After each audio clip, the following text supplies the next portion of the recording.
Les bienfaits de la capoeira dans la maladie de Parkinson se confirment depuis un an. Le Centre Dune et l'Association France Parkinson testent la pratique de la capoeira comme thérapie non médicamenteuse chez les patients atteints de la maladie de Parkinson. Une étude confirme les bienfaits de ce sport pour améliorer la motricité et stimuler le lien social. La maladie de Parkinson touche entre 150 000 et 200 000 personnes en France. Elle représente la deuxième maladie neurodégénérative la plus fréquente, après la maladie d'Alzheimer, et constitue la cause majeure de handicap chez les personnes âgées.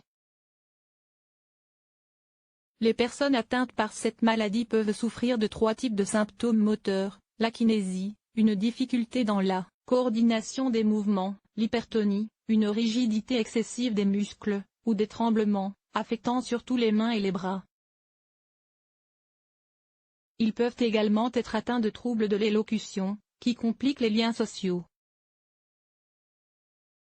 Afin de les aider à mieux gérer tous ces symptômes, le Centre d'excellence Dune pour les maladies neurodégénératives et le vieillissement, et l'Association de patients France Parkinson, ont mis en place en 2018 à Marseille un atelier hebdomadaire Parkinson et Capoeira, gratuit, et ouvert à toutes les personnes adhérant à l'Association France Parkinson.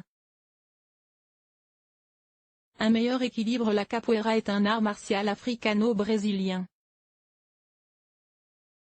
Il en existe différents types, et celui choisi pour ce projet est le type Angola et régional, dont les mouvements codifiés sont lents, et demandent précision et équilibre. Les musiques et les chants apportent un repère rythmique qui améliore la motricité, et qui stimule l'interaction sociale. Une étude pilote menée par Dune, en association avec l'Institut des sciences du mouvement d'Aix-Marseille Université, a permis de suivre l'évolution des participants à ces ateliers.